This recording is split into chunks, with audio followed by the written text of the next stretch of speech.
Hey guys, मैं दीप चैटर्जी। स्वागत कीजिए मुझे आपके इस प्यारे यूट्यूब चैनल चैटर्जीज एडुकेशन में। तो इस वीडियो में हम लोग वेक्टर क्लास 11 फिजिक्स का 13th लेक्चर लेके आए हैं, जिसमें कि हम लोग पढ़ेंगे वेक्टर प्रोडक्ट और क्रॉस प्रोडक्ट। अगर आप लोगों ने इससे पहले का सभी वीडियोस 12 का वीडियोस नहीं देखे हैं तो नीचे डिस्क्रिप्शन में जाइए, उसका लिंक दिया हुआ है। अब आगे का वीडियोस देख के इसमें आइए, तभी आपको अच्छा से समझ में आएगा, ठीक है। और अगर आप लोग कहीं और से पढ़े होंगे और आपको बस क्रॉस प्रोडक्ट देखना है तो इस वीडियो में आप बने रहिए। तो चलिए शुरू करते हैं। तो दोस्तों, हम लोग पिछले वीडियो में ये देखे थे कि डॉट प्रोडक्ट क्या होता है। तो देखे थे हम लोग कि अगर दो वेक्टर है और दो वेक्टर को मल्टीप्लाई करने पे, दो वेक्टर था और उस दो वेक्टर को मल्टीप्लाई करने पे हम लोग को जो आंसर आ रहा है वो एक स्केलर क्वांटिटी आ जा रहा है। तो अगर वो स्केलर क्वांटिटी आ रहा है तो इस दोनों के बीच का जो मल्टीप्लाई है, उस मल्टीप्लाई का नाम हम लोग क्या दे दिए थे? डॉट प्रोडक्ट दे दिए थे। तो अगर यही दो वेक्टर है, मान लीजिए कोई और दो वेक्टर है, अब इस दोनों का मल्टीप्लाई हो रहा है और अभी यहाँ पे स्केलर नहीं आ रहा है, कुछ वेक्टर क्वांटिटी आ जा रहा है, ये एक वेक्टर क्वांटिटी मिल जा रहा है हम लोग को। तो जब vector into vector vector quantity दे दे, तब वैसा मल्टीप्लाई को हम लोग क्या बोलते हैं? क्रॉस प्रोडक्ट बोलते हैं। इसको हम लोग इंटू नहीं पढ़ेंगे, ऐसा नहीं बोलेंगे कि ए वेक्टर इंटू बी वेक्टर, इसको इंटू नहीं पढ़ेंगे, क्या पढ़ेंगे?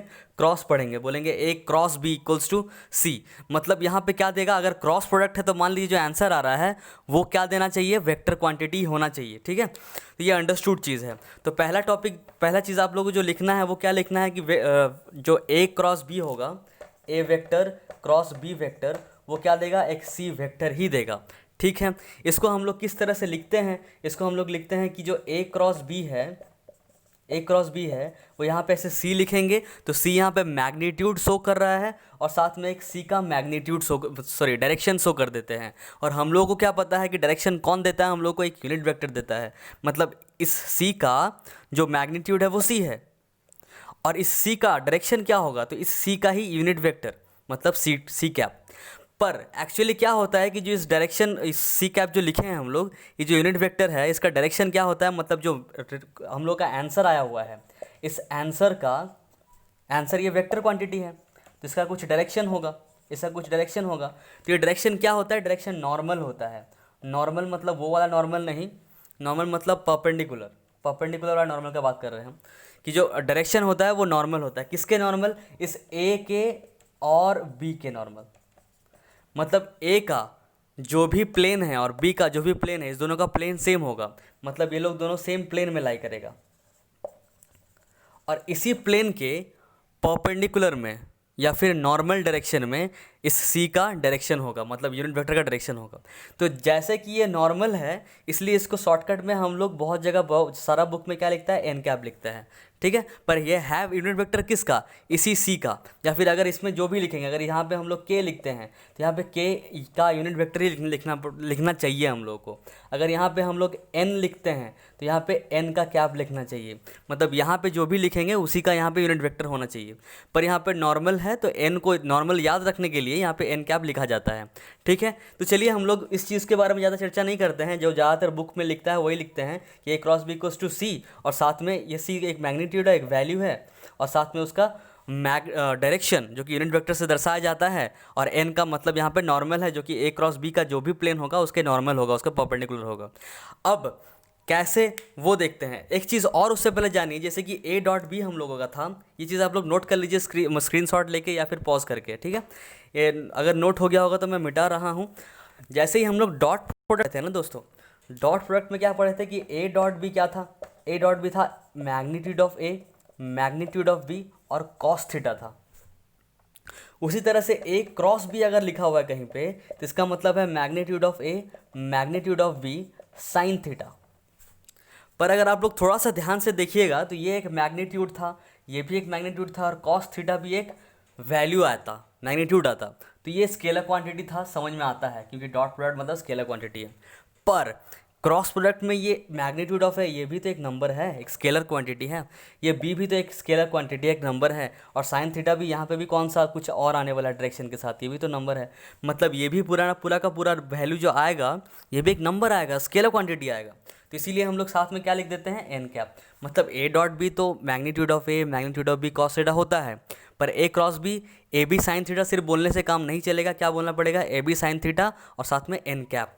जो एन का डायरेक्शन होगा वो क्या होगा? इस दोनों के परपेंडिकुलर। पर दिक्कत यह है कि परपेंडिकुलर किधर?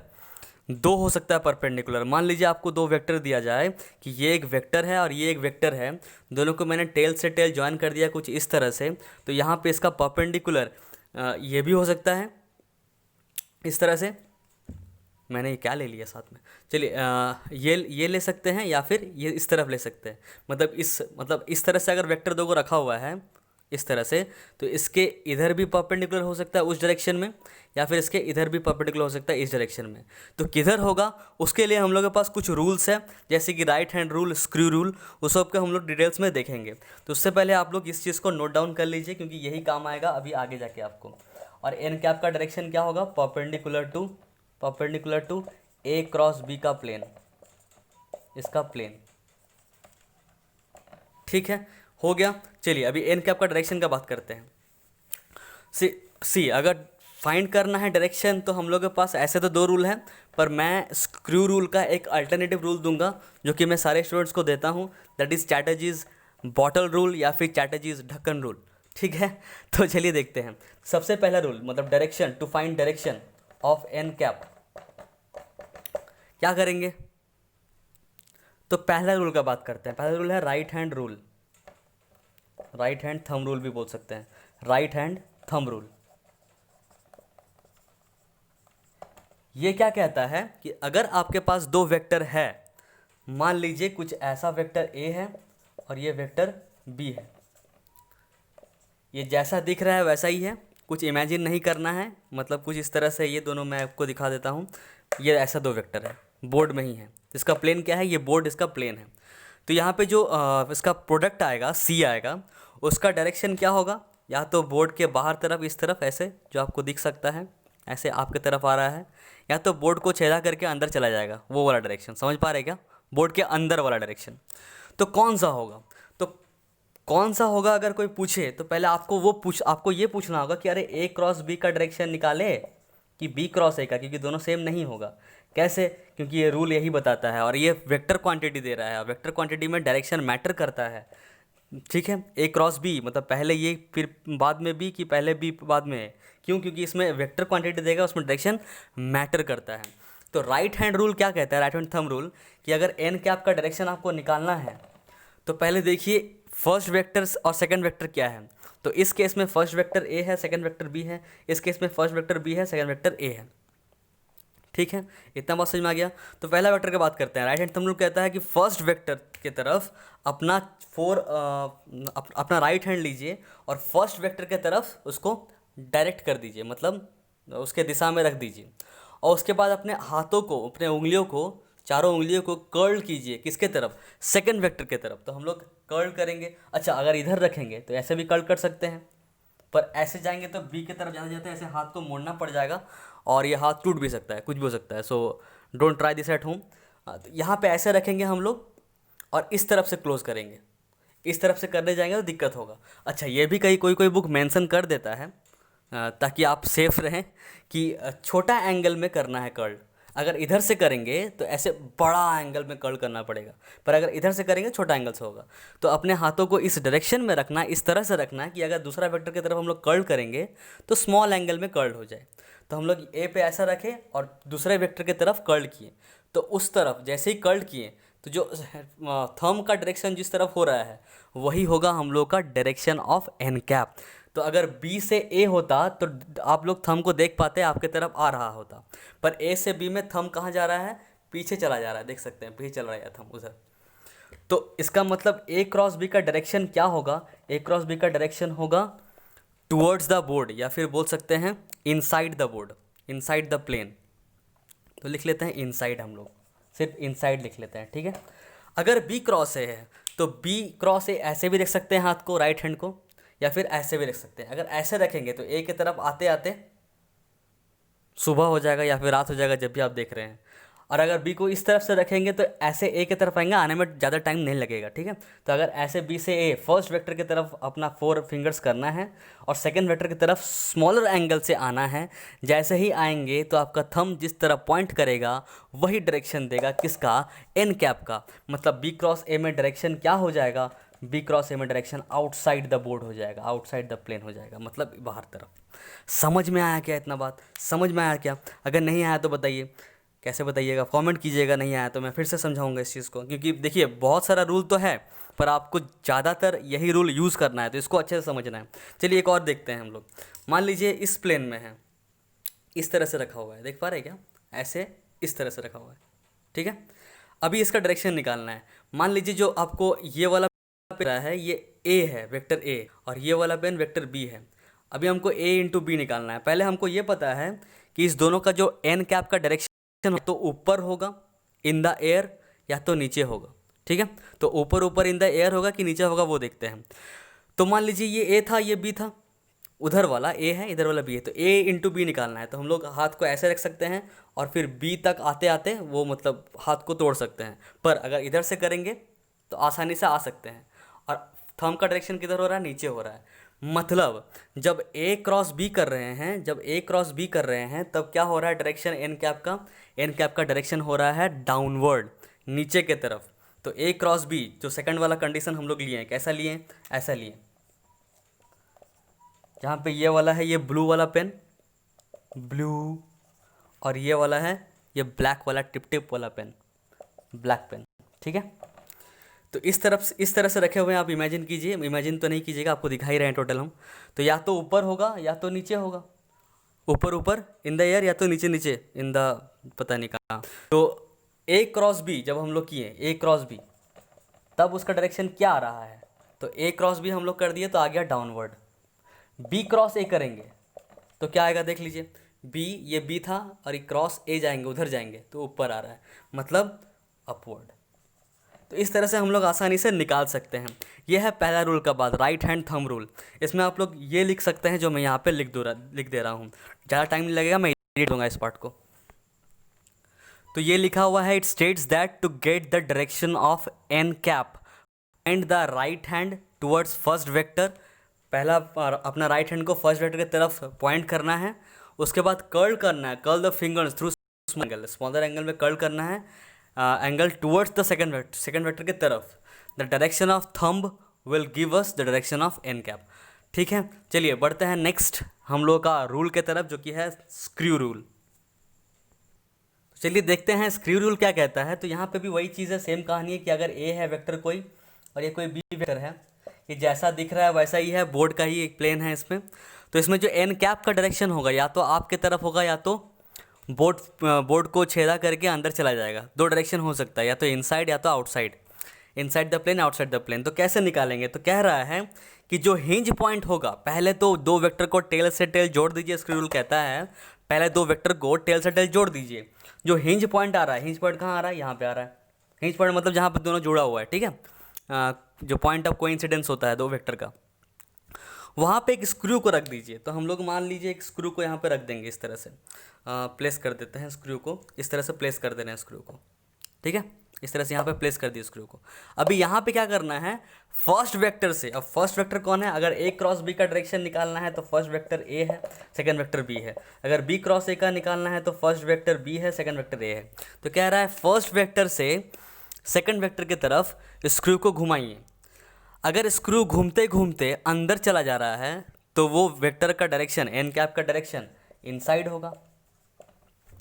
अगर वो घूमते घूमते ए से बी घूमते घूमते या तो बी से ए घूमते घूमते आउट, मतलब वो स्क्रू बाहर आ जा रहा है, तो बोलेंगे आउटसाइड होगा। बस इतना सा चीज़ है। पर स्क्रू ड्राइवर का हम लोगों का काम तो उतना पता नहीं है, ठीक है।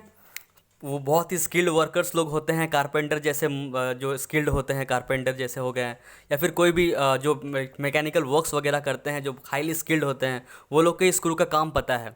हम लोग जैसे छोटे मोटे इंसान को कैसे पता चलेगा। मान लीजिए यहाँ पे हम लोग स्क्रू ड्राइवर चला रहे हैं, तो हम लोग को हल्का फुल्का पता चलिए, देख लेते हैं उसी चीज़ को कि अगर ऐसे हम लोग घुमाते हैं किसी चीज़ को इस तरह से, इस तरफ से डायरेक्शन में इसको स्क्रू घुमा रहे हैं, तो ये क्या हो रहा है, ये धीरे धीरे अंदर जा रहा है।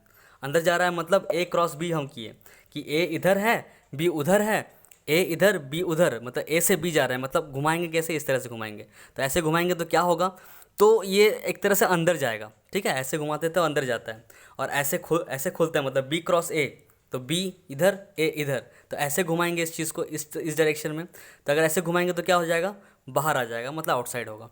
पर दिक्कत यह है कि स्क्रू जो है ना, स्क्रू रूल वाला कॉन्सेप्ट हम लोग के इंडियन सिस्टम में थोड़ा सा कंफ्यूजिंग हो जाए, क्योंकि हम लोग बचपन से स्क्रू का ज़्यादा यूज़ नहीं करते हैं, स्क्रू ड्राइवर का ज़्यादा यूज़ नहीं करते हैं। तो इस वजह से हम एक रूल बताते हैं जो कि हम लोगों का यूज़ का है, और स्क्रू रूल का ही एक तरह से प्रोटोटाइप बोल सकते हैं, एक तरह से उसका एनालॉग बोल सकते हैं। ठीक है, मतलब उसी का एक देसी वर्सन आप बोल सकते हैं। तो ये वो क्या है, वो मेरा रूल है जो कि मैं सबको बताता हूँ अपने स्टूडेंट्स को ऑफलाइन क्लासेस में, कि चैटर्जीज बॉटल रूल, और इसका एक और नाम है चैटर्जीज ढक्कन रूल। क्या है ये ऐसा रूल है जो कि आप एग्जामिनेशन हॉल में भी अगर कंफ्यूज कर गए डायरेक्शन को लेकर तो यूज़ कर सकते हैं। हाँ जी, इसमें आप बॉटल का यूज़ कर सकते हैं, इस तरह का बॉटल का। अगर आप बॉटल ले जाते हैं एग्जामिनेशन हॉल में तो इस चीज़ का यूज़ कर सकते हैं। ये क्या कहता है कि अगर आपके पास दो वेक्टर है ए क्रॉस बी, मैं इसको हटा देता हूँ, आप नोट कर लीजिएगा, इसको भी नोट करना ज़रूरी है, कहीं ना कहीं मेरा प्रमोशन कर रहे हैं हम। तो चलिए, ए यहाँ पे है और यहाँ पे बी है, ये ए है वेक्टर और ये बी है वेक्टर है। तो चैटर्जीज बॉटल रूल कहता है कि अगर दो वेक्टर है तो उसको भी आप टेल से टेल जोड़ दीजिए। वहाँ पे जो हिंज पॉइंट दिखेगा आपको, उस हिंज पॉइंट में आप बॉटल को प्लेस कर दीजिए जैसे प्लेस किया जाता है। मतलब उल्टा तो प्लेस करेंगे नहीं, ऐसे प्लेस करेंगे नहीं, इस तरह से प्लेस करना है। जिधर भी हिंज पॉइंट होगा उसमें, उस हिंज पॉइंट में इसके बेस को रख देना है। अगर ऐसा होता वेक्टर, दो वेक्टर ऐसा होता जैसा पिछले बार हम लोग लिए थे, तो इसका जो हिंज पॉइंट है वहाँ पे वेक्टर का बेस को ऐसे रख देते हैं, इस तरह से रख देते हैं। ठीक है, इस तरह से रखते हैं। अगर ऐसे होता तो ऐसे रखते, कुछ इस तरह से। अगर कैसे होता, कैसे भी होता, मतलब उसके हिंज पॉइंट में उसी अबाउट रख देते हैं। उसके बाद क्या करते हैं, यहाँ पे हम रख दे रहे हैं, देख पा रहे हैं हम रख दिए हैं ऐसा। ठीक है, तो उसके बाद हम लोग क्या करेंगे कि अगर ए क्रॉस बी निकालना होता है, अगर ए क्रॉस बी निकालना है, और एक बार बी क्रॉस से निकालते हैं। चलिए, आप लोग बॉटल देके बैठ ही जाता, सही रहेगा, समझ में आ जाएगा कि ए क्रॉस बी है। अभी ए क्रॉस बी में क्या करना है, ए से बी, मतलब ऐसे, इस डायरेक्शन में ऐसे, तो उसी डायरेक्शन में आपको ढक्कन को घुमाना है। तो ए था इधर, एक इधर था, ए इधर था, और बी इधर था इधर, मतलब ए से बी ऐसे घुमाना है बॉटल को, ऐसे घुमाना है, मतलब ऐसे इस तरफ से घुमाना है ऐसे। तो हम घुमाते हैं इसको, देखते घुमा रहे हैं हम, तो देखिएगा आप घुमा के देखिए, इस तरफ जैसे ही घुमाइएगा ऐसे, इस डायरेक्शन में जब घुमाइएगा तो बॉटल नहीं खुलेगा। नहीं खुलेगा मतलब, अगर मान ली खुला हुआ होता, मतलब कुछ इस तरह से मान लीजिए खुला हुआ है बॉटल, इस तरह से खुला हुआ है ऐसे। ठीक है, ऐसे खुला हुआ है हल्का सा, देखिए खुला हुआ है हल्का सा। तो हम लोग इस तरफ से घुमा रहे हैं ऐसे, ए डॉट बी, ए इधर था और बी इधर था, हम लोग ऐसे घुमा रहे हैं। तो धीरे धीरे बॉटल क्या हो रहा है, अंदर जा रहा है कि बाहर आ जा रहा है, अंदर जा रहा है। अंदर जा रहा है मतलब इनसाइड, मतलब ए क्रॉस बी कितना आ गया, इनसाइड आ गया। तो हम लोग क्या लिख देंगे, इनसाइड लिख देंगे एग्जाम में। कन्फ्यूज हुए तो ये वाला रूल यूज़ करना, नहीं तो नहीं करना है, आप लोग को राइट हैंड रूल ही यूज़ करना है। बी क्रॉस है, अभी यहाँ पे फिर सके हैं, और बी क्रॉस है मतलब बी इधर है, ए इधर है, मतलब ऐसे घुमाएंगे बॉटल को इस तरफ से, मतलब इस डायरेक्शन में घुमाएंगे, इस डायरेक्शन में। तो चलिए घुमाते हैं ऐसे ऐसे करके, इस डायरेक्शन में जैसे ही घुमाना स्टार्ट करेंगे हम, तो देखिए बॉटल खुल रहा है, खुल रहा है, खुल रहा है, खुल रहा है, और आपकी तरफ आ रहा है, मतलब बाहर आ जा रहा है। देखिए बाहर आ रहा है, बाहर आ रहा है, और ये खुल गया मतलब बाहर आ गया। बाहर आ गया मतलब आउटसाइड। बी क्रॉस से कितना हो गया, आउटसाइड हो गया। बहुत ही ये कुछ नहीं करना है आपको, एक तरह से चीटिंग करना है एग्जाम में, बहुत ही बढ़िया। अभी क्या कीजिए, फिर से कीजिए ए क्रॉस बी, इस तरह से ये वाला चीज़ करते हैं, ये वाला जो हम लोग लिए थे, इसको ए लिए थे ब्लू वाले को, और ब्लैक वाले को बी लिए थे। चलिए इसको करते हैं एक बार हम लोग बॉटल रूल से। तो ए है ये वाला मान लीजिए इस तरह से, और बी ये है, तो ये ए ये बी, ये दो चीज़ हो सकता है, या तो ऊपर जा सकता है या तो नीचे आ सकता है, अपवर्ड या फिर डाउनवर्ड, क्या होगा चलिए देख लेते हैं। तो ऐसे ही रखा हुआ है ये मान लीजिए। तो हम लोग इसके हिंज पॉइंट में, जो कि ये वाला है, जो ये वाला पॉइंट दिख रहा है आपको, ये हिंज पॉइंट है, इसके ऊपर, ठीक ऊपर ऐसे रख देंगे बॉटल को बेस में। अभी हम लोग इस चीज़ को हटा रहे हैं, वेक्टर को हटा रहे हैं, आप लोग आइडिया लग गया होगा। अभी यहाँ पे हम लोग ढक्कन लेके आए हैं। अभी ये था ए, देखिए यहाँ पे लिखा हुआ ये ए था और ये बी था इधर वाला, ऐसे ए था, ऐसे इधर में बी था। तो ए क्रॉस बी में ऐसे घुमाएंगे हम लोग ए से, और ऐसे बी में आएंगे, ए से बी में, मतलब ए से बी बॉटल को ऐसे घुमाएंगे इस तरफ से ऐसे।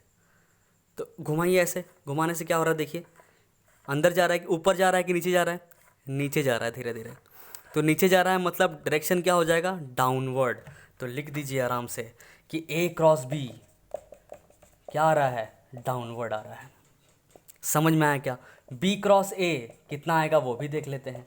तो बी क्रॉस ए कितना आ रहा है, तो फिर से वही चीज़ करेंगे ये था ए, ये था बी, दोनों के हिंज पॉइंट में रखेंगे बॉटल को, बॉटल रखे आप उसका ढक्कन देखेंगे, इधर था बी, इधर था ए उस तरफ, तो बी से ए जाएंगे, मतलब ऐसे खोलेंगे बॉटल को, तो ऐसे खोलिए बॉटल को, खोलिए धीरे धीरे, देखिए बॉटल बंद हो जा रहा है, अगर बंद हो जा रहा है तो डाउनवर्ड, पर ये खुल जा रहा है मतलब ऊपर आ जा रहा है, और ये ऊपर आ गया मतलब अपवर्ड हो गया इसका डायरेक्शन।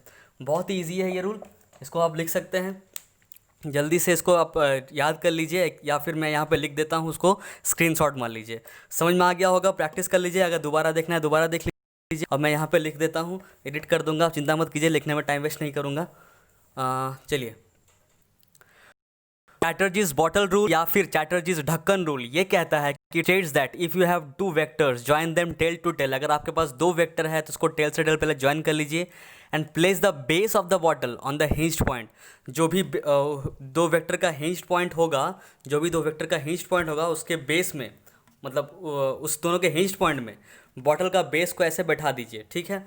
उसके बाद क्या बोल रहा है, देन रोटेट द ढक्कन from the first vector to the second vector. अगर फर्स्ट वेक्टर इधर है और सेकंड वेक्टर इस तरफ है, तो फर्स्ट वेक्टर से सेकंड वेक्टर की ओर इसको रोटेट कीजिए, तो डायरेक्शन जो भी होगा ढक्कन का from first vector to second vector, the direction of ढक्कन gives us the direction of N cap. That's it, जो ढक्कन का डायरेक्शन होगा ऊपर नीचे दाएं बाएं वही डायरेक्शन होगा एन कैप का। This is all about the Chatterjee's ढक्कन रूल। थैंक यू दोस्तों, थैंक्स करने की जरूरत नहीं है, तारीफ मुझे पसंद नहीं। चलिए आगे देखते हैं।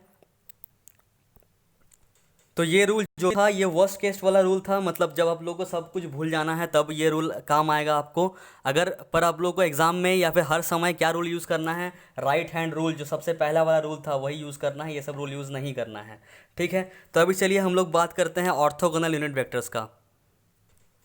ऑर्थोगोनल वेक्टर्स का बात करते हैं, ऑर्थोगोनल का क्रॉस प्रोडक्ट, ऑर्थोगोनल वेक्टर्स का क्रॉस प्रोडक्ट का बात करते हैं। तो वही हम लोग ले लेंगे तीन ऑर्थोगोनल वेक्टर्स, मतलब क्या होता था, परपेंडिकुलर वेक्टर्स, ये एक्स डायरेक्शन, ये वाई डायरेक्शन, ये जेड डायरेक्शन। एक्स डायरेक्शन की ओर जो यूनिट वेक्टर रहे उसको हम लोग बोलते थे आई कैप, और वाई डायरेक्शन की ओर जो यूनिट वेक्टर रहे उसको हम लोग बोलते थे जे कैप, और जेड डायरेक्शन की ओर जो यूनिट वेक्टर रहे उसको हम लोग बोलते थे के कैप, है कि नहीं। अभी यहाँ पे क्या पूछ रहा है कि आई क्रॉस आई कितना होगा बताइए, जे क्रॉस जे कितना होगा बताइए। ये सब चीज़ जो हम लोग डॉट प्रोडक्ट में निकाले थे, सेम टू सेम चीज़ क्रॉस प्रोडक्ट में भी पूछा जा रहा है। तो एक का हम लोग पैटर्न निकालेंगे, बाकी को कॉपी पेस्ट मारेंगे, ठीक है। तो आई क्रॉस आई, आई क्रॉस आई मतलब अगर हम लोग को ये पता है कि A cross B, vector A cross vector B क्या होता था, magnitude of A magnitude of B sine theta और साथ में एन कैप, ये होता था फॉर्मूला। तो I cap in cross I cap है, तो magnitude of I into magnitude of I और साइन थीटा कितना हो जाएगा, तो आई और आई अपने आप के साथ ही कितना एंगल बनाता है, 0 डिग्री का, और साथ में एन कैप, ठीक है, यही होगा। अभी आई का मैग्नीट्यूड मतलब कितना होता है, पहले इसका हटाइए, हम लोग पहले इसको सॉल्व करते हैं। 1 इंटू आई का मैग्नीट्यूड 1, क्योंकि यूनिट वेक्टर का मैग्नीट्यूड 1 होता है, और साइन 0 1, सॉरी साइन ज़ीरो आपका कितना होता है, 0 होता है, और साथ में एन कैप, तो यहाँ पे कितना आ जाएगा, 0 एन कैप, मतलब सिर्फ 0 आ जाएगा, ठीक है। तो ये आ जा रहा है सिर्फ 0, और 0 एक वेक्टर क्वांटिटी है, तो मतलब क्या बोलेंगे इसको कि ये 0 वेक्टर है, 0 वेक्टर, जो हम लोग टाइप्स ऑफ वेक्टर में पढ़े थे। तो आई क्रॉस आई क्या आ रहा है, 0 वेक्टर, तो हम लोग सिर्फ 0 बोलेंगे हमेशा, जब क्वेश्चन करेंगे तो आई क्रॉस आई क्या ले लेंगे, 0 ले लेंगे। तो उसी तरह से जितना जे क्रॉस जे मतलब सेम वेक्टर भी क्या होगा, के क्रॉस के, सब कितना हो जाएगा, 0 हो जाएगा, क्योंकि सेम आने वाला है, सब में साइन 0 का केस आएगा, साइन 0 0 होता है। तो समझ में आ गया, आई क्रॉस आई, जे क्रॉस जे और के क्रॉस के कितना आ रहा है, 0 आ जा रहा है। अभी हम लोग देखते हैं परपेंडिकुलर वेक्टर्स का क्या होगा। इस चीज़ को आप लोग पॉज करके नोट डाउन कर लीजिएगा। अगर परपेंडिकुलर वेक्टर हुआ जैसे कि आई क्रॉस जे, तब क्या होगा, तो हो जाएगा magnitude of I magnitude of J और साइन 90 डिग्री, क्योंकि आई और जे आपस में कितना एंगल बना रहा है, 90 डिग्री, और साथ में एन कैप। तो यहाँ पे हो जाएगा 1, जे का मैग्नीट्यूड 1 और साइन 91, साथ में एन कैप। तो आई क्रॉस जे कितना आ गया, एन कैप। अभी एन कैप को कैसे निकालेंगे, तो फर्स्ट वेक्टर हम लोग का आई है, सेकेंड वेक्टर हम लोग का जे है, इधर जे है, तो आई से जे जाना है, तो क्या करेंगे, पहले राइट हैंड रूल लगाएंगे। तो राइट हैंड रूल क्या कहता है कि फर्स्ट वेक्टर की तरफ अपना राइट हैंड को रखिए और सेकंड वेक्टर की तरफ कर्ल कीजिए उसको स्मॉलर एंगल में, तो स्मॉलर एंगल यही है, तो जो थंब का डायरेक्शन होगा वही हम लोग को डायरेक्शन देगा। थंब का डायरेक्शन क्या आ रहा है, बाहर की ओर आ रहा है, मतलब Z axis positive Z axis को क्या बोलते हैं हम लोग, के बोलते हैं। ये पॉजिटिव है, ये नेगेटिव जेड एक्सिस है, तो ये के आ रहा है, मतलब एन कैप कितने के बराबर आ जाए, के कैप के बराबर। मतलब आई क्रॉस जे कितना हो जा रहा है, के कैप हो जा रहा है। अगर ये बाई चांस भूल गए तो हम लोग क्या करना है, करेंगे, आई ये है, जे ये है, दोनों के हिंज पॉइंट में रख दिए बॉटल को इस तरह से, ठीक है, ऐसे रख दिए बॉटल को। अभी क्या करेंगे, आई से जे, मतलब आई से जे, ऐसे बॉटल को घुमाना है इस तरफ घुमाना है। तो चलिए घुमाते हैं इस तरफ, ऐसे ऐसे घुमाते हैं। ऐसे घुमा रहे तो क्या हो रहा है, बॉटल खुल जा रहा है, देख सकते हैं बॉटल खुल जा रहा है। खुल जा रहा है तो क्या होगा, मतलब बाहर आ जा रहा है, बाहर आ जा रहा है, मतलब के कैप एक्स डायरेक्शन की ओर।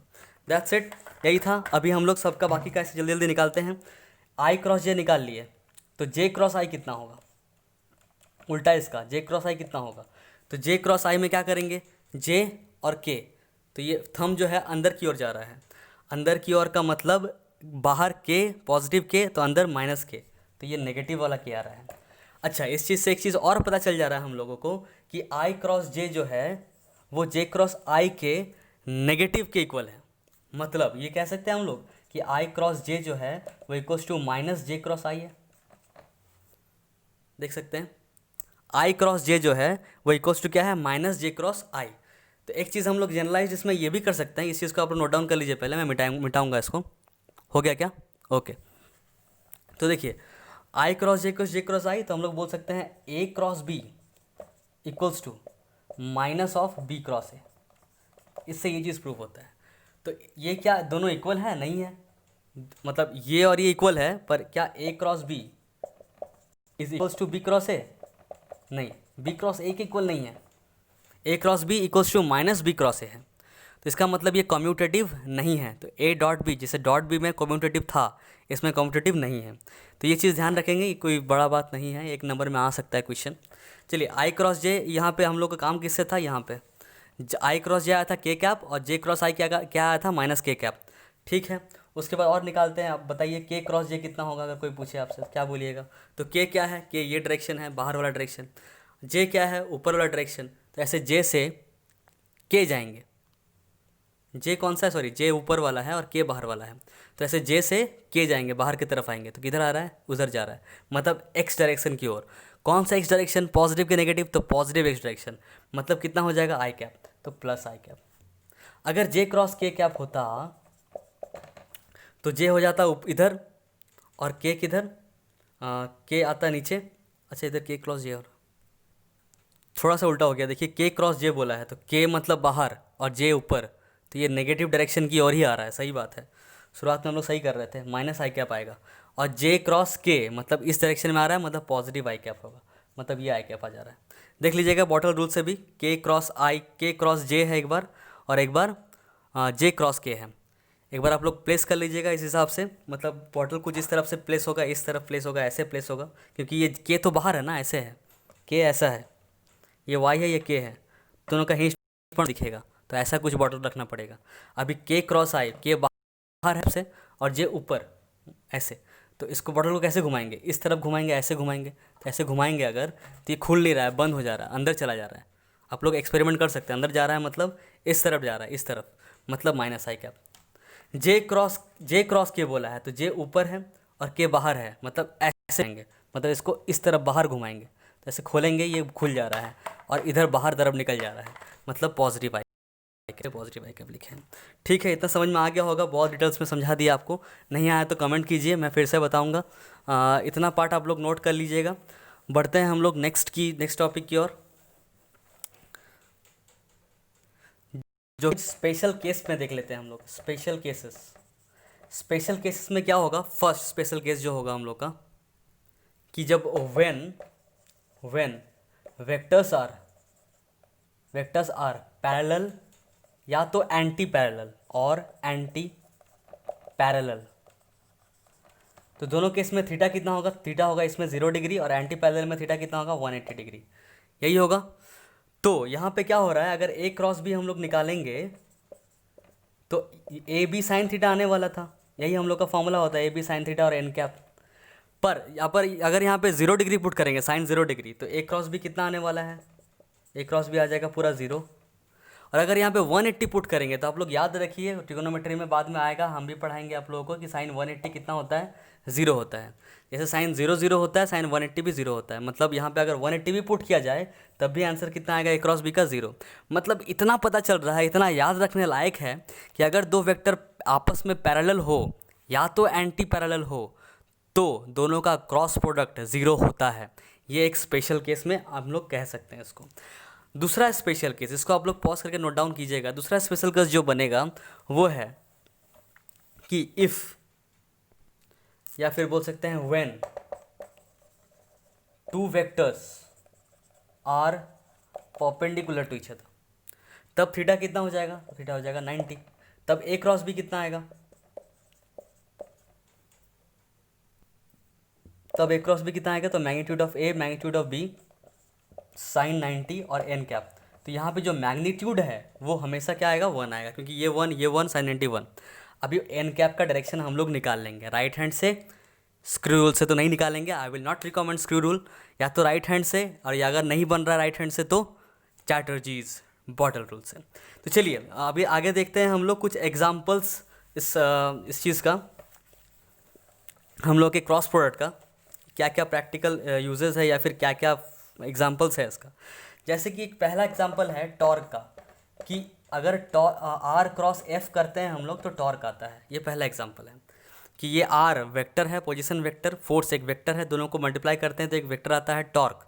ये भी एक वेक्टर क्वांटिटी होता है, मतलब दो वेक्टर को हम लोग मल्टीप्लाई किए तो एक वेक्टर क्वांटिटी आया, तो इसको बोलेंगे हम लोग क्रॉस प्रोडक्ट। इसको हम लोग ऐसे भी बोलते हैं कि tau equals to r F sine theta, ये भी बोल सकते हैं। दूसरा एग्जाम्पल हम लोग कह सकते हैं किसका, एंगुलर मोमेंटम का। एल, एंगुलर मोमेंटम डिनोट किससे करते हैं, एल से। एंगुलर मोमेंटम किसके इक्वल होता है, आर, मतलब जो पोजीशन वेक्टर है r into linear momentum. Linear momentum क्या होता है, एक वेक्टर क्वांटिटी होता है। आर क्या होता है, ऑब्वियसली वेक्टर क्वांटिटी होता है, एंगुलर मोमेंटम भी वेक्टर क्वांटिटी होता है। तो ये भी क्या, जो मल्टीप्लाई होगा ये भी क्या होगा, क्रॉस प्रोडक्ट होगा। थर्ड आप लोग ले सकते हैं, एक और देख लेते हैं हम लोग एग्जाम्पल। थर्ड हम लोग कह सकते हैं क्या, एक बहुत ही फेमस इक्वेशन है v equals to omega into r. V है लीनियर वेलोसिटी, ओमेगा है एंगुलर वेलोसिटी, आर है वही अपना distance, perpendicular distance between them. ठीक है, तो ये भी क्रॉस प्रोडक्ट है क्योंकि वेक्टर क्वांटिटी दे रहा है। तो ये सब कुछ एप्लीकेशन, या फिर एप्लीकेशन नहीं बोल सकते हैं, example related to cross product बोल सकते हैं। अभी हम लोग कुछ क्वेश्चंस करेंगे, बाकी सब टॉपिक तो हो ही गया, क्वेश्चन तो करेंगे, पर क्वेश्चन नहीं, 1 मिनट और हम लोग को एक चीज़ डिराइव भी करना है। उससे पहले एक छोटा सा क्वेश्चन करेंगे और एक इंपॉर्टेंट डेरिवेशन, उसके बाद हम लोग वीडियो को एंड करेंगे। तो पहले एक क्वेश्चन देख लेते हैं। मान लीजिए कोई वेक्टर ए है, कितना ले लें, ये मान लीजिए है 2i कैप, और बी ले लेते हैं हम लोग कुछ -4k कैप। बोला है कि ए क्रॉस बी निकालिए, तो हम लोग क्या करेंगे, 2i cap cross product of -4k cap. तो 2 इंटू -4 तो -8 हो जाएगा, और साथ में क्या बच जाएगा, i क्रॉस k। मतलब कुछ ऐसे मल्टीप्लाई करेंगे, 2 और -4 को मल्टीप्लाई कर दिए, -8 आया, और साथ में i और k का क्रॉस प्रोडक्ट कर देंगे। पिछले डॉट प्रोडक्ट में भी हम लोग कुछ ऐसे ही कर रहे थे, नंबर मल्टीप्लाई हो जा रहा था और i डॉट k ले रहे थे, और i डॉट k क्या था वो सोच रहे थे। तो यहाँ पे भी i क्रॉस k क्या है वो सोचेंगे। तो i क्रॉस k, i है ये और k है जो बाहर वाला है, जो बाहर ऐसे निकला हुआ है, ठीक है, मतलब इस तरह से कुछ। तो i क्रॉस k, i है ये और k बाहर है, तो बाहर तरफ हम निकलेंगे तो डाउनवर्ड आ रहा है डायरेक्शन, ऊपर होता है y, नीचे क्या हो जाएगा, -y। तो ऊपर y के वैल्यू डायरेक्शन को क्या बोलते हैं, j कैप, तो नीचे वाले को क्या बोलेंगे, -j कैप। मतलब -8 और यहाँ पे आ जा रहा है -j कैप, तो हो जाएगा 8j कैप। ठीक है, हाँ, अगर आपको डायरेक्शन निकालने में प्रॉब्लम हो रहा है तो एक बार फिर से देख सकते हैं, मैं दिखा रहा हूँ। देखिए i और k, तो i है ये डायरेक्शन उस तरफ i कैप, और k है बाहर की ओर, आपकी ओर, समझ पा रहे क्या, बाहर।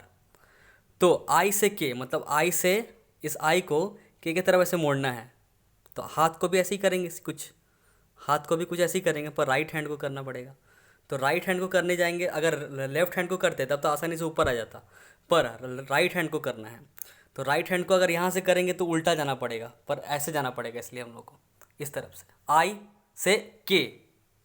तो थंब किधर जा रहा है, नीचे, नीचे मतलब -j, वही लिख दिखे हैं। बॉटल से कीजिए, बॉटल से भी आप लोग कर सकते हैं। तो यहाँ पे बॉटल को रख दीजिएगा ऐसे कि ये i है, ये k है। तो बॉटल को कहाँ रखेंगे, ऐसे रख देंगे। तो आई से के मतलब कैसे घुमाना है, आई से के बाहर की ओर घुमाना है, इस तरफ घुमाना है। तो ऐसे घुमाएंगे तो बॉटल खुल नहीं रहा है, आप लोग ट्राई करके देख लीजिएगा। ऐसे घुमाएंगे तो बॉटल नहीं खुल रहा है, नहीं खुल रहा है मतलब नीचे जा रहा है, मतलब डाउनवर्ड, मतलब -J। ठीक है, इतना समझ में आ गया। पर दिक्कत कहाँ आती है, दिक्कत आता है किस पे। अच्छा, इसका एक शॉर्टकट ट्रिक भी है, वो भी देख लीजिए, आपको जो डीसी पांडे में आपको मिलेगा कि आई जे और ऐसे के लिख देते हैं हम लोग, और ऐसे करके इसको सर्कल बना देते हैं, साइक्लिक इस तरह से, आई जे और के।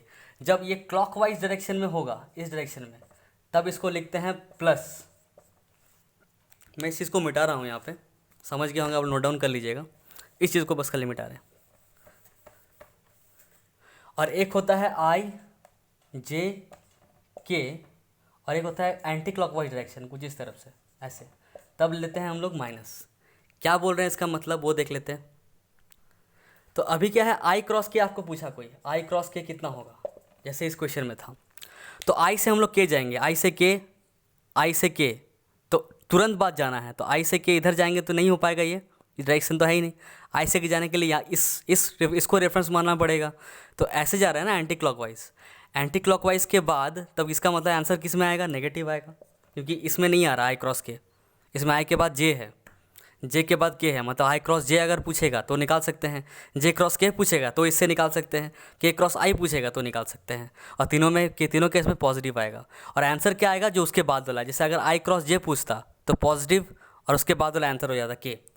यहाँ पे आई क्रॉस के पूछा है, तो आई क्रॉस के में उसके बाद क्या है, जे, तो आंसर जे हो जाएगा। और ये नेगेटिव वाला सर्कल है, मतलब जो भी साइकिल लिए हैं नेगेटिव साइकिल है, तो नेगेटिव आ गया। समझ में आएगा दो चीज़।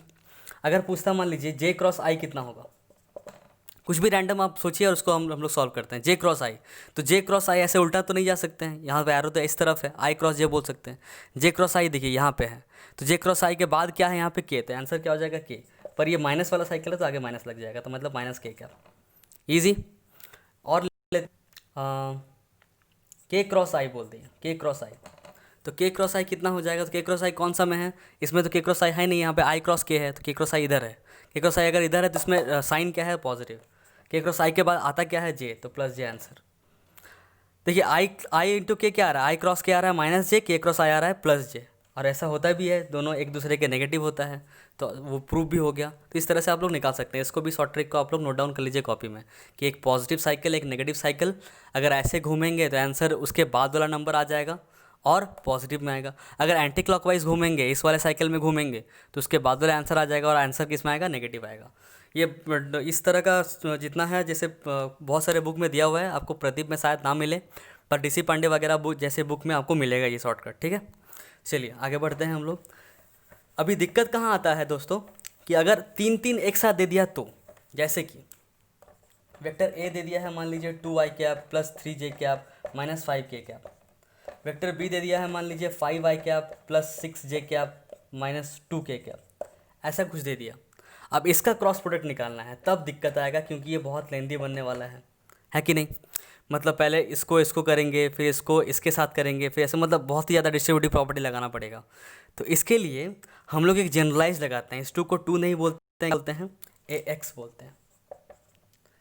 इसको क्या बोल देंगे, AY बोल देते हैं, वाई डायरेक्शन वाला। और इसको प्लस में ले लेते हैं हम लोग, जनरलाइज फॉर्म में सब प्लस होता है, और इसको AZ ले लेते हैं। यहाँ पे BX ले लेते हैं, BY, फिर यहाँ पे प्लस और BZ ले लेते हैं, और एक बार निकाल लेते हैं आराम से। उसके बाद हम लोग कुछ पैटर्न अगर दिखेगा तो उस पैटर्न पे काम करेंगे। पैटर्न वैसे मिलेगा, क्या मिलेगा वो भी आप लोग को देखना ज़रूरी है, बुक में रहता है। तो A क्रॉस B, सबसे पहले AXI कैप इसके साथ मल्टीप्लाई होगा। हम लोग इस चीज़ को एक बार अच्छा से लिख लेते हैं।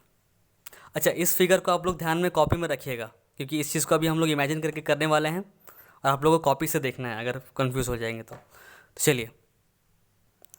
तो मैंने इसको अच्छे से अरेंज कर दिया ताकि हम लोगों को स्पेस थोड़ा ज़्यादा मिले। A = AXI cap +AYJ cap +AZK cap, B = BXI cap BYJ cap BZK cap. तो A क्रॉस B कितना होगा, तो इस पूरा को मल्टीप्लाई करेंगे ऐसे, AXI cap +AYJ cap +AZK cap. थोड़ा सा काम रखिएगा इस क्वेश्चन को लेकर, डेरिवेशन है एक तरह से हम लोग डिराइव कर रहे हैं कि A cross B generalize form में आता कितना है। थोड़ा सा धीरज रख के आराम से इसको कीजिए, फ्रस्ट्रेट नहीं होइए। BX आई कैप बी वाई जे कैप बी जेड के कैप। अभी सबसे पहले क्या करेंगे, ए एक्स आई कैप लिखेंगे और वो इस तीनों के साथ मल्टीप्लाई होगा, मतलब कि यहाँ पे ए एक्स मल्टीप्लाई होगा बी एक्स के साथ, तो ए एक्स बी एक्स साथ में क्या हो जाएगा आई क्रॉस आई। फिर ए x B Y, A x B Y साथ में आई क्रॉस जे, प्लस ए एक्स बी जेड, ए एक्स बी जेड साथ में आई क्रॉस के, प्लस ख़त्म नहीं हुआ, अभी पहला ही स्टेप चल रहा है। अभी ए वाई जे जो है ये तीनों के साथ होगा, तो ए y B x, A Y और बी एक्स वाई क्रॉस आई, सॉरी जे क्रॉस आई, प्लस ए वाई बी वाई, ए वाई बी वाई जे क्रॉस जे, प्लस ए वाई बी जेड,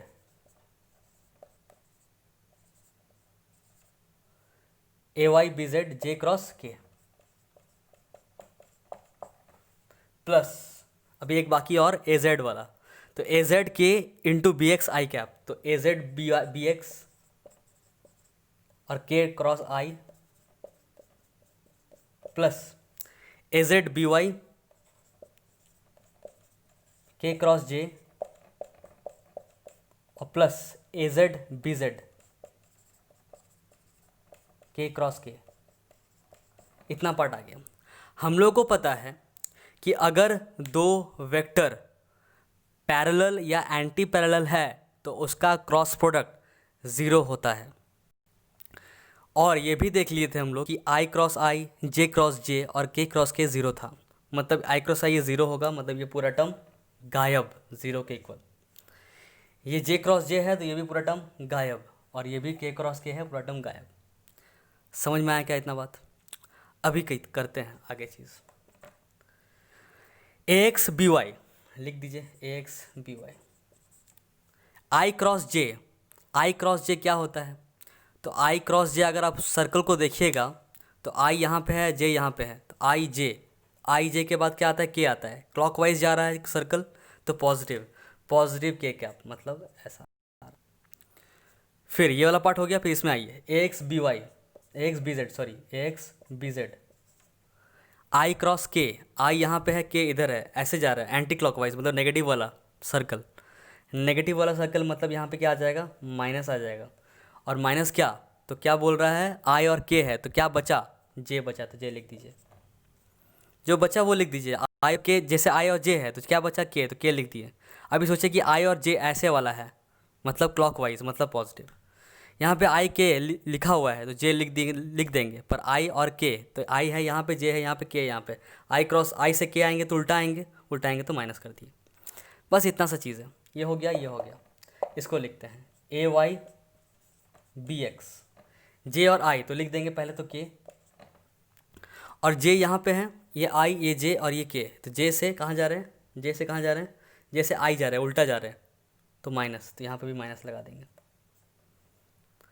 उसके बाद ए वाई बी जेड, ए y B Z J cross के, तो जे cross के क्या होगा? तो आई होगा, पर जे यहाँ पे है कुछ इस जगह पे, ऐसे आई यहाँ पे, जे यहाँ पे के, तो जे क्रॉस के जा रहे हैं, तो मतलब सीधा ही जा रहे हैं, क्लॉकवाइज जा रहे हैं, क्लॉकवाइज जा रहे हैं मतलब पॉजिटिव, तो ये पॉजिटिव रहने देते हैं।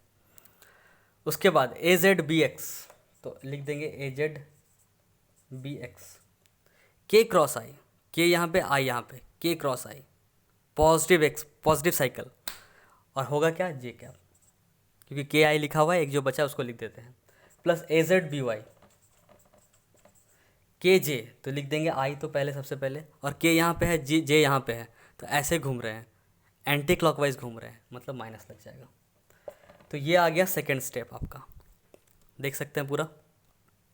अभी इतना पहले नोट डाउन कीजिए, मैं ऊपर वाला चीज़ें मिटा दूंगा, ठीक है? फर्स्ट स्टेप मैं मिटा दूंगा, इतना चीज़ आप नोट डाउन कर लीजिए। हो गया क्या? हो गया?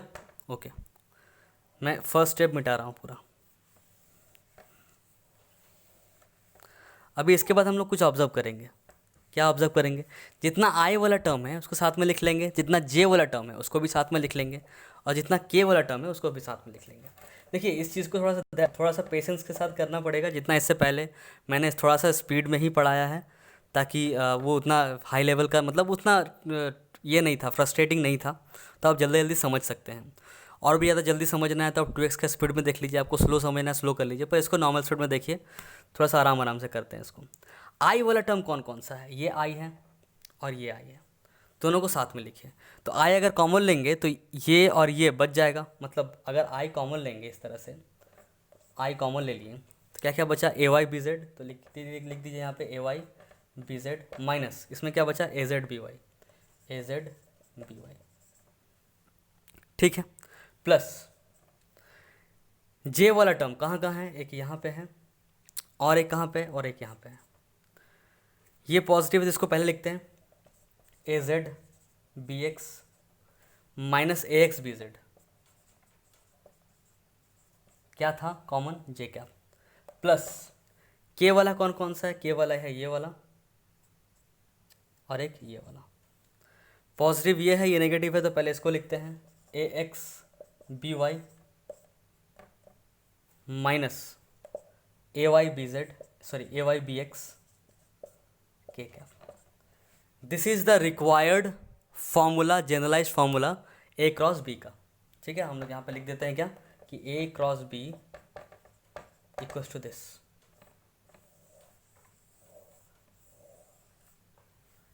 This is the formula of A cross B. पर दिक्कत यह है कि इतना बड़ा फॉर्मूला याद रखे कैसे।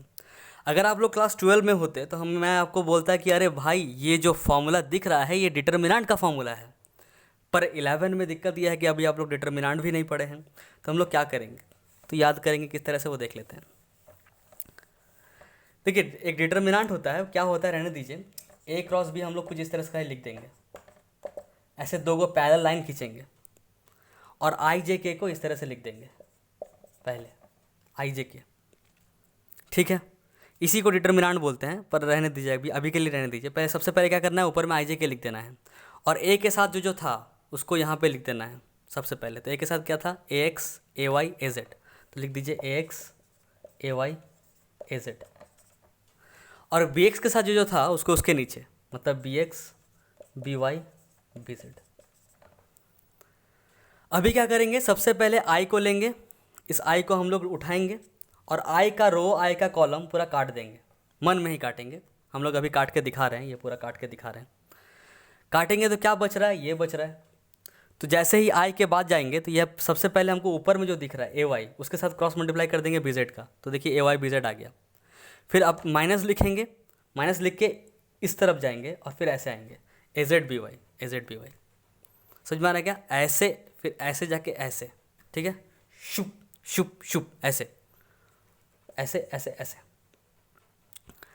उसके बाद आई वाला काम हो गया, आई को जैसे ही हम लोग घेरा किए तो उसका रो उसका कॉलम पूरा हट गया, जितना बचा उसको उसके बाद से अप्रोच करना स्टार्ट किए, उसके बाद वाला मतलब रो गए, उसके सबसे ऊपर वाला गए, ऊपर से नीचे, नीचे से उसी रो में ऊपर, उसके नीचे आए। सेम पैटर्न फॉलो करेंगे आगे भी। अब आई का काम हो गया, फिर प्लस लिख दिए यहाँ पे, अभी जे को उठाएंगे, तो जे को उठाइए, यहाँ पे हम लोग बाकी चीज़ मिटा रहे हैं, थोड़ा सा धैर्य रखिएगा प्लीज़, फर्स्ट्रेट नहीं होइए। जब रिवीजन करना होगा तब आप लोग 2x के स्पीड में देख लीजिएगा इस चीज़ को। चलिए अभी जे को हम लोग यहाँ पे उठाएं इस तरह से, तो जे को उठाएं तो जे का कॉलम जे का रो गया पूरा, बचा बस ए एक्स बी एक्स वाला ये वाला पार्ट और ये वाला पार्ट। पर हम लोग क्या बोले थे कि उसके बाद से स्टार्ट करेंगे, तो जे के बाद ये वाला रो आता है, इस रो के पहले ऊपर जाएंगे, क्या है ए जेड है, तो ए जेड से उसके ऑपोजिट वाला में जाएंगे, तो बी एक्स, तो ए जेड बी एक्स लिखा हुआ है। अब इसके ऊपर चल जाएंगे ऐसे, तो ए एक्स बी जेड, ए एक्स बी जेड वही लिखा हुआ है। तो किसको उठाए थे, जे कैप को, तो जे कैप यहाँ पे लिख दिए थे। उसके बाद फिर से के कैप को उठाएंगे, तो बाकी सब चीज़ मिटा रहे हैं, आई जे के ए x B x sorry A y B A Z, यह है बी एक्स, यह है बी वाई, यह है बी जेड। के को उठाएंगे जब तो इसका रो इसका कॉलम गायब। इसके बाद जाएंगे, इसके बाद कौन है, इधर ए एक्स वाला है तो इसके ऊपर वाला में जाएंगे और इसके इधर जाएंगे क्रॉस मल्टीप्लाई, तो ए एक्स बी वाई आ रहा है लिखा हुआ है। फिर इसके वैसे ऊपर चढ़ेंगे और यहाँ से उल्टा आएंगे तो ए वाई बी एक्स लिखा हुआ है। तो ऐसे याद रखेंगे इसको, इसी को डिटर्मिनेंट फॉर्म बोलते हैं। इससे हम लोग सॉल्व कैसे करेंगे वो हम लोग थोड़ा देर में देखेंगे क्वेश्चन सॉल्व करके। तो इतना ही था थ्योरी पार्ट। अभी हम लोग खाली न्यूमेरिकल्स करेंगे। एक न्यूमेरिकल्स आप लोग देख के जाइए, बाकी न्यूमेरिकल्स देखना आप देख पाइएगा कि नहीं, पहले एक न्यूमेरिकल देख के जाइए। इतना आप लोग अगर नोट कर लिए होंगे तो इसी फॉर्मूला से, इसी फॉर्मेट से हम लोग एक क्वेश्चन कर लेते हैं, उसको देख लीजिएगा तो क्लियर हो जाएगा। अगर आप लोग को कन्फ्यूज़न है, और है इतना पता है क्योंकि जनरलाइज्ड फॉर्म में कन्फ्यूज़न होता ही होता है, क्वेश्चन से क्लियर हो जाएगा। ए है मान लीजिए 2i cap plus 3j cap minus 5k cap.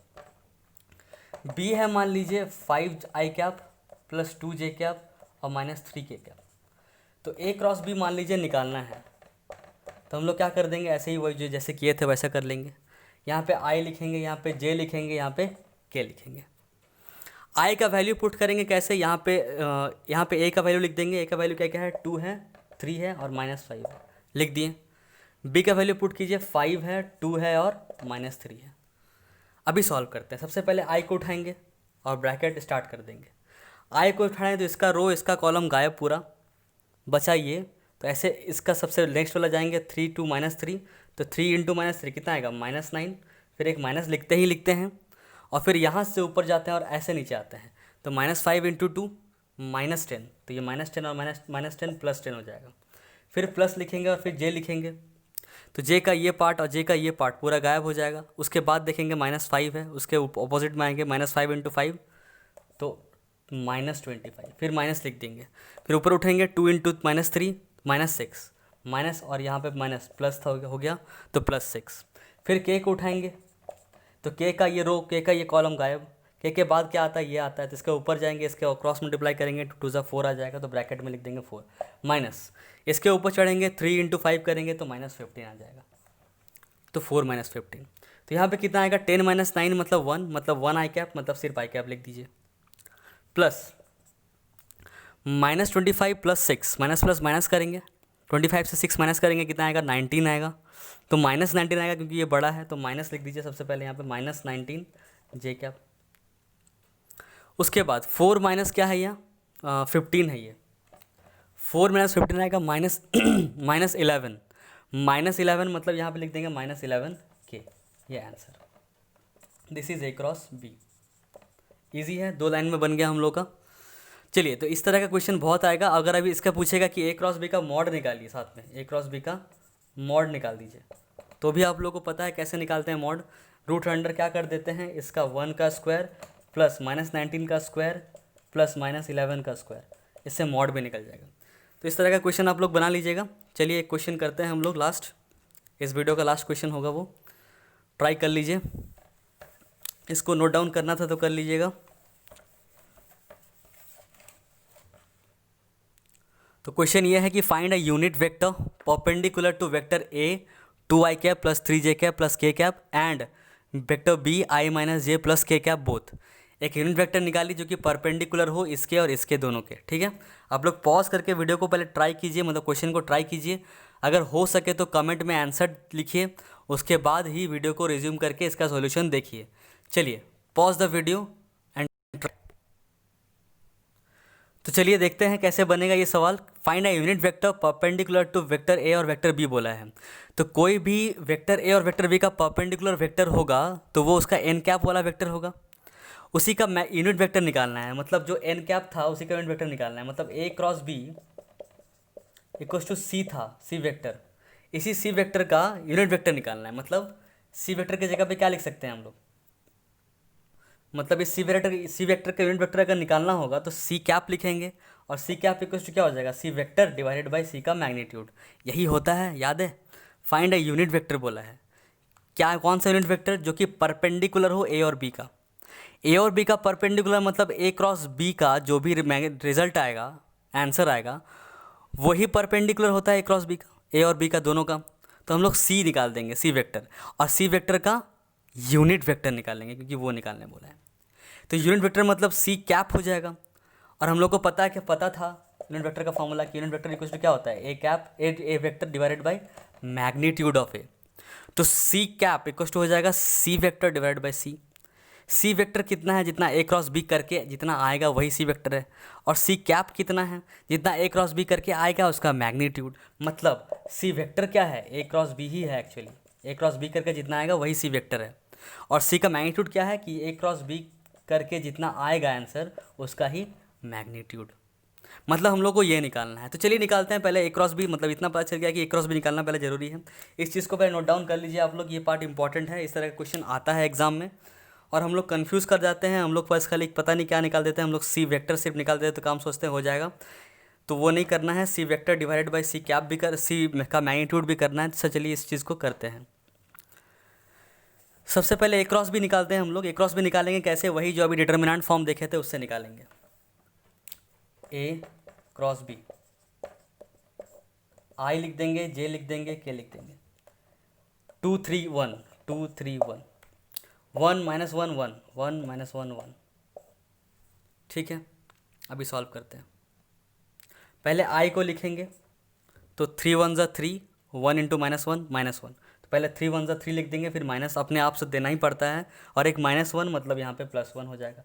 फिर प्लस जे लिखेंगे तो जे ये और ये कैंसिल, बचा 1 1 ज़ा 1 और -2 1 ज़ा 2। प्लस के कैप लिखेंगे तो ये गायब, 2 इंटू -1 -2 माइनस 2 इंटू -1 -2 और फिर 3 1 ज़ा 3। तो कितना आ जाएगा उसको लिख लेते हैं। 3 + 1 4 आई कैप, यहाँ पे 1 -2 माइनस आ जाएगा तो माइनस जे कैप, -2 -3 -5 आएगा तो -5 के कैप। ये आ गया ए क्रॉस बी। तो ए क्रॉस बी कितना आएगा, 4 I cap minus J cap -5 K cap. उसको मैं यहाँ पे लिख लेता हूँ, इसको मिटा के। समझ में आ गया होगा तो नोट डाउन आप लोग कर लीजिएगा। तो ए क्रॉस बी कितना आ गया, ए क्रॉस बी आ गया 4 I cap minus J cap -5 K cap. अभी हम लोग निकालेंगे ए क्रॉस बी का मैग्नीट्यूड। कैसे निकालेंगे, तो स्क्वायर रूट करके सबका जितना कोफिशिएंट उसका स्क्वायर का सम। 4 का स्क्वायर 16, -1 का स्क्वायर 1, प्लस -5 का स्क्वायर 25। 16 + 1 17 और 17 + 25 कितना आ रहा है देख लेते हैं। 25 + 17 12 3 4 42, तो √42। इसका अगर एलसीएम निकालिएगा आप लोग कितना आएगा देख लेते हैं। 2 21 ज़ा 3 7 ज़ा नहीं आ रहा है, 42 ही आ रहा है। तो सी कैप कितना हो जाएगा लिख दीजिए। चलिए सी कैप आ जाएगा A cross B, C cap equal to क्या था, A cross B divided by magnitude of A cross B. तो आ जाएगा कितना, 4 I cap minus J cap -5 K cap divided by √42। मतलब कितना आ जाएगा, मैं इस क्वेश्चन को मिटा रहा हूँ और आंसर अच्छे से लिख दे रहा हूँ एक बार फिर से।